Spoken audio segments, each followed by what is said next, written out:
Yemu akwa baby mba Adom kase eso na demonstration bi bekoso e wo mai mu a wo da PPP amanyoko prepapa prekon People's Progressive People Party and wo mo se wo mo de demonstration hyehyɛ so a wo se ebi mu didi ebi mu tie demonstration ebi mu so chekom na sahefo na didi sahefo na chekom yensa aka Parko Akon ewa ha a wo no na Deputy National Secretary edema amanyoko na ye na ebetwetwe nkomopa akwaba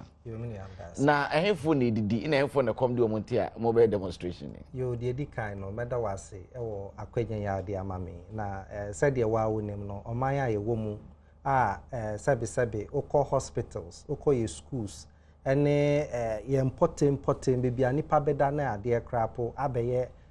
kwadanda ene dadwen ede ama nipa bebre na enso ofa kromu a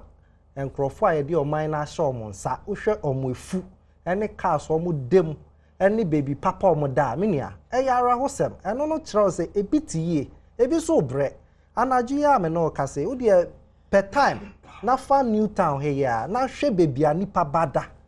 na enkrofo ebu omo ani egu obra ni pa fem na omo de omo de esi omo ani so ane so omo de oman sika na omo bedi na yen ya yetua tax no ye ho akire yen de menia eno no yen PPP fo ye se yetna se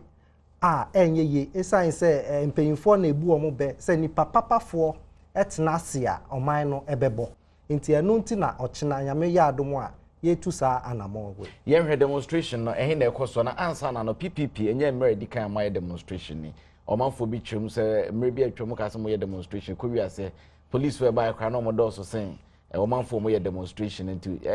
what would be the difference they can put okasem no we ene ba akono so e bi bebe mana menu de or say tie for eti ane omo hwe eti asiense demonstration no it's not about numbers. In fact say obi onim public relations kra no nim said the public relations ya to me ba wiase nipa ba akopɛ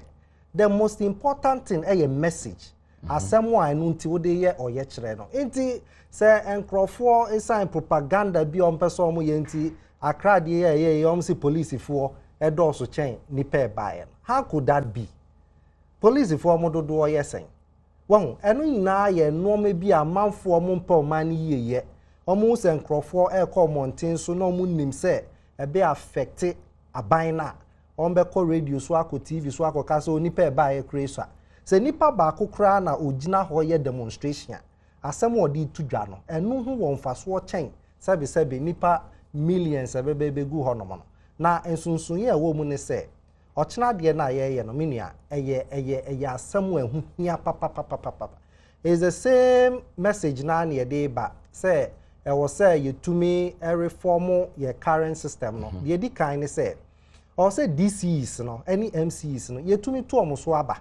the current system wa your friends say omampanyin mills e de bae no or say ye di nipa 5 ebeko public services commission normal koye omo interview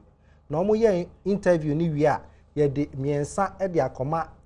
amanfo no omo ato omoso aba but that is not democracy. Democracy ni se obi opeso ogina ho as DC you know. Or say amanfo na decide say wo awuti opeso ye DC wo kromu a enwu hia so mampanyin no also appointed. Ame enche me so mekwa kopri bi na eja say de mo ka ne bemu a na chese amanfo nso atome so aba na ye hwe sese mo be demonstration no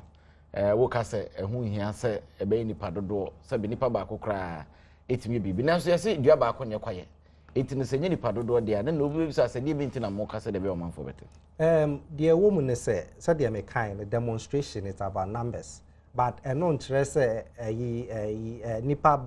me ka say demonstration is not about numbers but no so interest nipa ba akofo enkwa na okoye sa demonstration no me no ka say metumi ahyebo say nipa ebeba de not less than 1,000